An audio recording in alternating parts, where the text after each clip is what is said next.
Olá pessoal, tudo bem? Hoje a nossa aula vai ser gravada.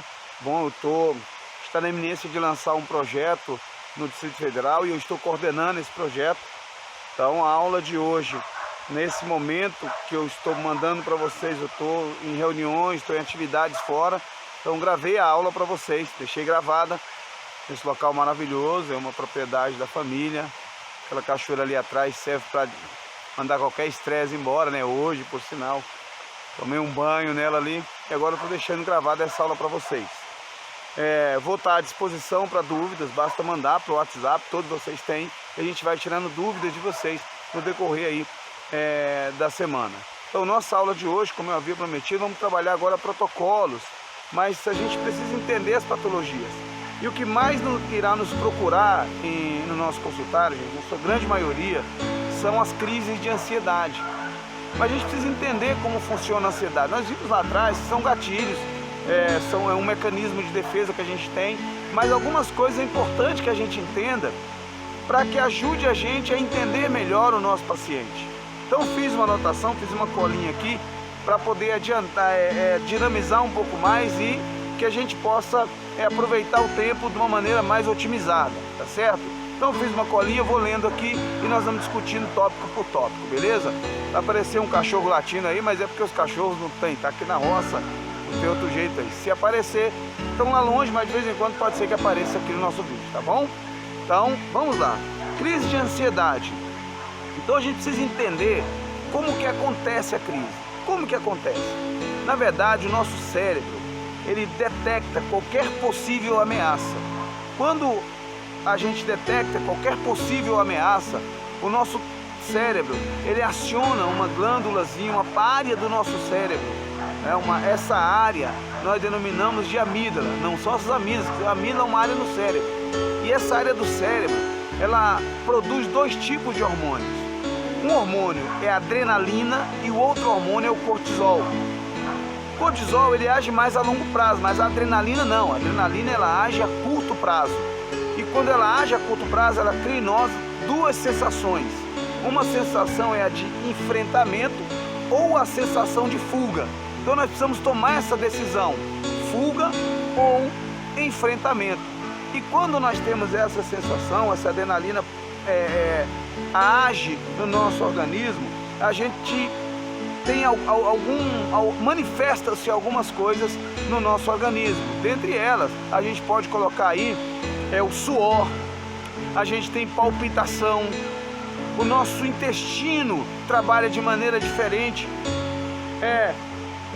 Tudo isso acontece porque nós precisamos criar estruturas no nosso organismo que essa amígdala provoca, porque o nosso organismo, ele se preocupa muito mais em nos defender do que em nos deixar felizes. Ele quer que a gente fique o tempo todo vivo. E nem sempre estar vivo, se a gente for entender de uma maneira mais direta, para o nosso cérebro, é aquilo que a gente precisa. Claro, nós precisamos estar vivo, mas para o nosso cérebro, ele não quer saber se a gente está feliz, ele quer saber se a gente está vivo. Então, por isso, cria essas sensações na gente, que a gente chama de gatilhos. Então, esse gatilho, eu fiz uma anotação especial aqui para você, ele potencializa essa sensação de ameaça. Só que o detalhe é que essa ameaça é por um inimigo invisível. Aí complica tudo. Porque quando nós temos uma ameaça do inimigo visível, que eu sei qual é o inimigo, é mais tranquilo, porque eu tenho como enfrentar ou fugir desse. Agora, quando esse inimigo é invisível, aí sim a crise de ansiedade potencializa. E aí, nós precisamos, eu coloquei aqui, que aí nós procuramos, a partir daí, como mecanismo de defesa, encontrar alguns gatilhos que faz com que a gente potencialize ou não. Um deles é quando a gente está nessa crise, a gente começa a procurar o hospital. Ah, cara, eu não estou bem, vou procurar o hospital. Outro é a gente ter a sensação de que vai enlouquecer. Tem gente que quando tem a crise de ansiedade em um determinado local, ela fala assim, eu não vou nunca mais naquele lugar, porque toda vez que eu vou naquele local me dá ansiedade. Outra anotação que eu fiz aqui é o que causa, qual a origem o que provoca esses gatilhos na gente? Eu citei, alguns deles não são só esses, mas alguns importantes que causam na gente, que acionam esses gatilhos de ansiedade. Vamos lá. A primeira que eu coloquei aqui é a incerteza, quando nós temos uma incerteza de alguma coisa. Sempre que a gente está na dúvida de alguma coisa, que a gente chama de indefinição, a gente pode ficar ansioso, porque a gente fica preocupado, né? A gente não sabe o que vai acontecer, tem indefinições. Quando eu sei o que eu vou fazer, tudo bem. Agora, quando eu não sei, essa indefinição pode acionar um gatilho. Tem gente que lida bem com indefinições, tem pessoas que não conseguem lidar bem com essas indefinições. Outra coisa que pode causar é a sensação de falta de controle, quando a gente não tem o controle de uma situação. Então tem pessoas que não tem problema nisso, mas tem pessoas que quando ela não tem o controle absoluto de uma situação, ela fica ansiosa, porque ela pode imaginar que o outro não vai fazer do jeito que ela quer que faça, ou que o outro pode não dar conta de fazer aquilo. Isso causa na pessoa, na gente, ansiedade. Outra coisa também que pode causar ansiedade, gente, são problemas de saúde. A pessoa tem uma pressão alta, então aquela pressão alta pode levar essa pessoa à ansiedade. A pessoa descobre, por exemplo, que tem um nódulo, mas só tem uma consulta com o doutor daqui a 30 dias. Ela começa a procurar na internet que esse nódulo pode ser maligno, pode ser benigno, ele só tem daqui a um mês a consulta. Isso causa uma ansiedade, começa a ver pessoas que morreram porque tinha aquele nódulo, pessoas que... Aí ela fica ansiosa, isso também é um gatilho de ansiedade. Outra coisa que pode causar ansiedade também, que eu coloquei aqui, pessoal, é pílulas anticoncepcionais. Faz a pessoa aumentar os processos de ansiedade. Qualquer tratamento hormonal, tá, pessoal? Tratamento, hormônios, ele cria gatilhos de ansiedade. Tratamentos para emagrecimento, medicamento para gripe pode causar ansiedade, principalmente aqueles que têm alguns compostos anfetamínicos, pode também causar ansiedade. Outra coisa também que pode causar ansiedade pensamentos negativos. Pessoas que têm muito pensamento negativo também pode aí ter sintomas, pode ter gatilhos de ansiedade. Eu coloquei aqui também, pessoal, remédio para resfriado, por exemplo, principalmente não botei, né, que tem mais uns que tem também efedrina, até anotei aqui. Então viu lá na bula, tem efedrina, causa também, pode causar também crises de ansiedade. Café também pode causar crise de ansiedade, e também jejum prolongado. Por que eu estou falando isso? Lembra que eu falei para vocês na ficha de anamnese que a gente trabalhou? Então a gente precisa entender que na ficha de anamnese eu tenho que entender tudo isso do meu paciente. Se ele tomou isso, se ele toma aquilo, como é o meu paciente. Então, pessoas que fazem jejuns prolongados, o corpo ele dá uma informação, por exemplo, da falta de açúcar no corpo. E o corpo, a nossa mente, quer que a gente fique vivo. Então ele começa a falar, olha, tá faltando açúcar, tá faltando comida, você tem que comer, tem que comer, tem que comer. Então isso também pode gerar ansiedade.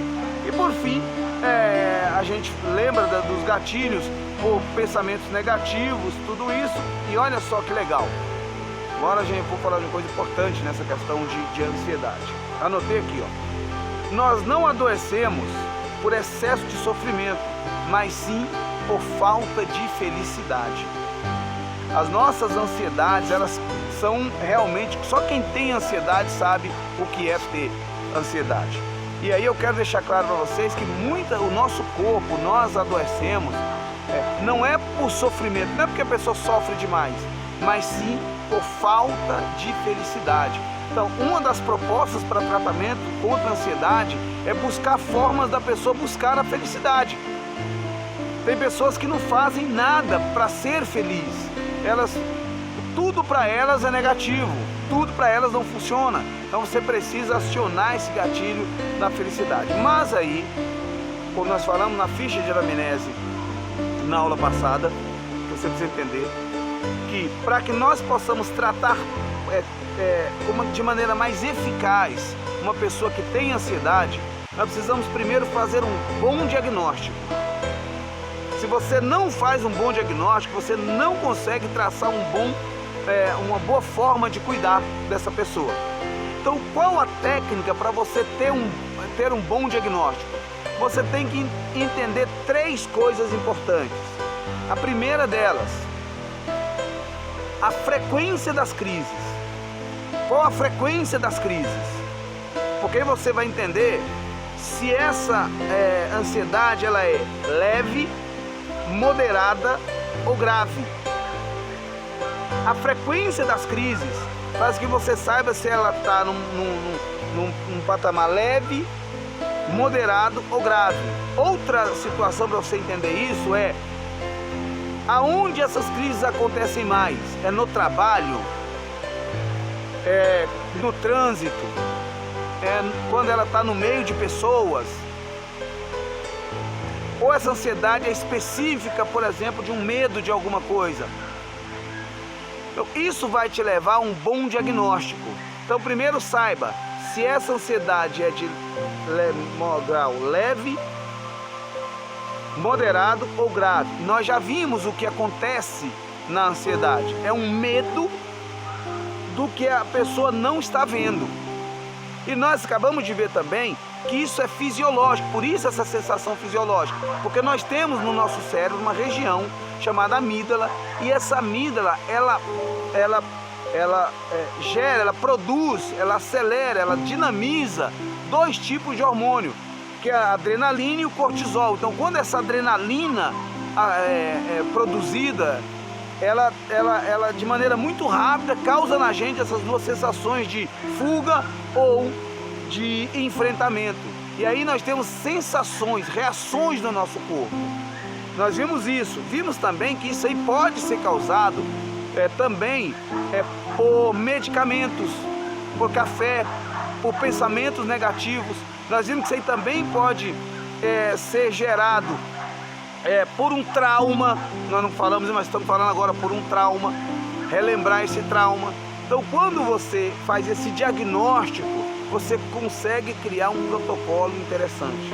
Nós temos várias linhas de tratamento para a ansiedade. Aqui nós vamos falar da linha de tratamento dentro da psicanálise, dentro da proposta freudiana, auxiliado logicamente por outros que nós tratamos no nosso curso. Mas dentro da linha freudiana você precisa entender que essa amígdala, de alguma maneira, houve alguma situação no passado para que ela treinasse, para que ela sensibilizasse a em determinadas situações produzir um nível maior ou menor de adrenalina. Já esquecendo de falar, pessoal, o álcool também, ele causa ansiedade. Mas tem gente que fala, não, mas se eu estiver ansioso e tomar um álcool, eu fico mais calmo, mais tranquilo. Sim, isso é verdade, no começo é. Só que quando passa o efeito do álcool, aí vem o problema. Porque você baixa, você diminui o elemento que ajudava você a diminuir a ansiedade, porém o nível de adrenalina, ele continua. Na verdade, ele aumenta, causando ânsia de vômito, pode causar dor de cabeça, pode causar uma série de situações que aí você, quando está sob efeito do álcool, é como se você amenizasse isso. Mas depois que passa o efeito, aí já era, né? Tem até uma música que fala alguma coisa aconteceu quando subiu o álcool. Eu não lembro a música aí, mas tem alguma coisa. Quando o álcool sobe, alguma coisa acontece. Mas depois, quando o álcool desce, muitas outras coisas ruins acontecem. Então, voltando aqui, quando você faz um bom diagnóstico, você consegue criar métodos. Então, dentro do método nosso da psicanálise, a primeira coisa que você precisa fazer é ouvir. Escute a pessoa. O ato de ouvir, você precisa analisar essa pessoa. Então, deixe ela falar e busque nela coisas que os seus ouvidos estão ouvindo além do que ela está dizendo. Que os seus olhos vejam além do que as suas vistas físicas estejam vendo. Porque às vezes aquilo que está dizendo pra gente é intrínseco, é pequenininho, está lá dentro. Busque nessa pessoa formas de entendê-la de uma maneira que ninguém entendeu ela até hoje. Aí sim ela vai adquirindo essa confiança. Então a análise vai levar a confiança. Então não vai ser numa sessão que você vai conseguir, vai ser em 2 sessões, mas essas sessões vai servir para que você possa trabalhar essa pessoa e ir galgando passos leves e dando a ela as ferramentas necessárias para que ela possa entender a si mesmo e desacelerar esses gatilhos. Tudo bem, pessoal? Agora, como eu falei de protocolo, eu vou ensinar um exercício para vocês, que ele é fantástico, ele é maravilhoso e dura no máximo 2 minutos. A pessoa, só que ela vai fazer todo dia por 2 semanas. É o tempo que você está trabalhando com ela. Olha, 2 semanas, ela vai te ver daqui na semana que vem, na outra semana ou daqui a um mês. 2 semanas, se ela fizer isso todos os dias, ela vai automaticamente criar um hábito de fazer algumas vezes. Eu faço isso e sei como isso funciona. É muito bom. Então vou ensinar para vocês, já para ir finalizando a nossa aula de hoje. E aí eu vou estar à disposição de vocês para ir tirando algumas dúvidas, que é protocolo. Como você pode. Então tem um exercício que você vai ensinar quando estiver acabando a tua sessão. Você vai ensinar para o teu paciente, tá? Lembra que o nosso cérebro é programado muito mais para manter a gente vivo do que para nos causar felicidade, e que nós adoecemos muito mais pela falta de felicidade do que pelo sofrimento. Então olha que exercício top que eu vou ensinar para vocês aqui agora, que estão nessa aula. Você vai pedir o teu paciente para todas as noites, porque a noite, gente, é um horário de tranquilidade, de calma, de paz. E as pessoas têm ansiedade, elas não conseguem à noite ter paz, por isso ela perde o sono. Então olha que coisa interessante esse exercício. Ela vai fazer 2 perguntas apenas para ela. Para não ficar tem gente que não consegue meditar, tem gente que não consegue ouvir música, nada. Então esquece isso. 2 perguntas você vai fazer para ela. Perdão, ela vai fazer para si mesmo, tá bom? 2 perguntas ela vai fazer para si mesma. A primeira pergunta, e ela vai escrever isso, ela tem que escrever. Se não escrever não adianta. Quer dizer, adianta sim, não adianta não, tem gente que não consegue escrever. Também tem gente que vai chegar no teu consultório que não sabe escrever. Então esquece isso, falei bobagem, tá? Tem gente que não gosta de escrever. Mas ela vai fazer 2 perguntas. A primeira pergunta que ela vai fazer para si mesma, ela vai perguntar para ela 3 coisas que aconteceram de bom para ela no dia. Ela vai buscar dentro dela 3 situações boas no dia. Ela precisa fazer isso. Ela vai encontrar nenhuma, sabe, que você começa a sugerir. Se ela não encontrei nenhuma, não é bom, você vai sugerir. Aí se eu não encontrar nenhuma, você vai buscar. Eu vou te dar 3 sugestões aqui, mas você vai buscar aí algumas, né? Deixa ela buscar essas soluções. Não vou nem dar essas sugestões agora, porque quero que vocês também me instiguem isso, para que a gente possa falar no futuro. Mas você vai fazer ela perguntar para ela 3 coisas que foram positivas para ela naquele dia, que foram boas, que ela gostou, que aconteceu naquele dia. Pronto, primeira pergunta. 3 coisas que foram boas no meu dia hoje. Você faz isso também, aluno? Faça isso, como é bom, como é bom. Pronto, essa é a primeira.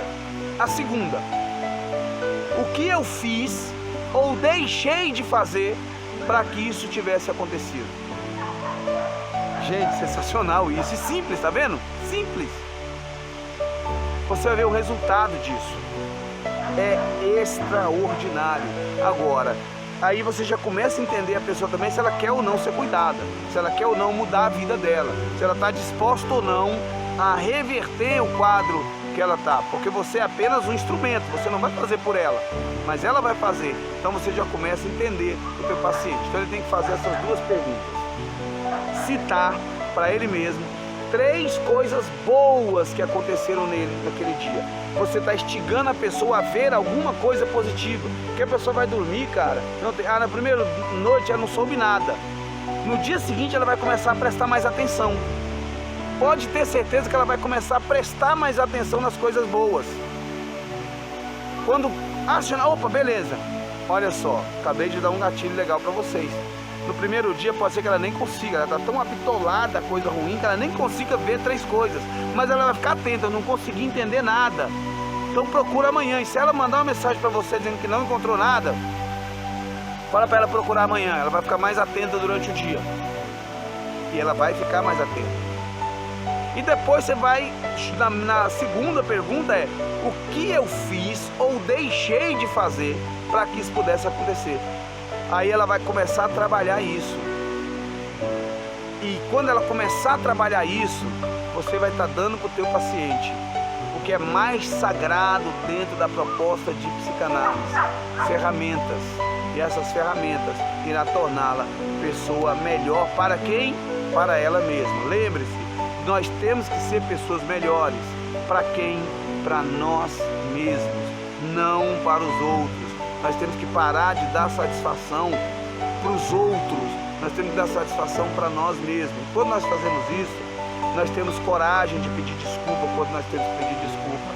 Coragem para ser agressivo quando precisamos ser agressivo. E essa agressividade não está falando brigar com ninguém, mas sim você poder ser incisivo naquilo que você pensa, naquilo que você acredita.